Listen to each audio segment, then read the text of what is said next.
পর্যটক এক্সপ্রেস ট্রেনের ধাক্কায় ঘটে যাওয়া দুর্ঘটনার তদন্তে 4 সদস্যের একটি কমিটি গঠন করেছে রেলপথ মন্ত্রণালয়। একই সঙ্গে প্রাথমিকভাবে রেল চালক সহ 4 রেলকর্মীকে সাময়িক বরখাস্ত করেছে রেল কর্তৃপক্ষ। কালুরঘাট রেললাইন কিপার বলছেন, কোনো নিয়মনীতি না মেনে ট্রেন চালাতে গিয়েই এমন দুর্ঘটনা ঘটিয়েছে চালক। কঠোর শাস্তি চান সাধারণ মানুষ। আবু জাবেদের ছবিতে চট্টগ্রাম থেকে নয়ন বড়ুয়া জয়ের রিপোর্ট।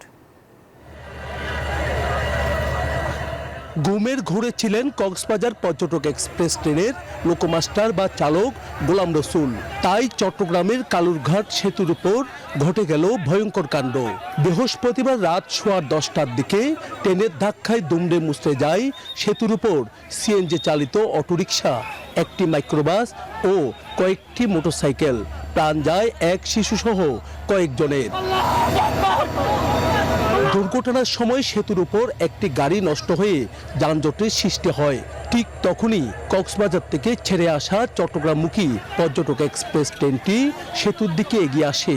নিয়ম অনুযায়ী লাইনম্যানের সংকেত নিয়ে ট্রেনটি সেতুতে উঠার কথা থাকলেও চালক তা না মানার অভিযোগ করেন এই লাইন কিপার। ওখানে ছিল হলো দুজনের চেষ্টা করে, এখন ডেড স্টপ ছিল ওখানে, কারণ ট্রেন ওখানে এসে থামবে, তারপরে তো হলো সিগনেচার করে তারপরে তো ব্রিজে উঠতে পারবে। ক্লিয়ার না দিলে উঠতে পারবে না, সিগনেচার না করলে উঠতে পারবে না। কিন্তু কালকে সিগনেচারও করে নাই আর ওখানে থামাইও নাই, ডাইরেক্ট উঠে গেছে। বান্ডেল থাকলে প্রতি সেনমানিতে টাকা বাঁচবে। বিকাশ সেনমানি বান্ডেল কিনে জিতুন প্রতি লেনদেনে।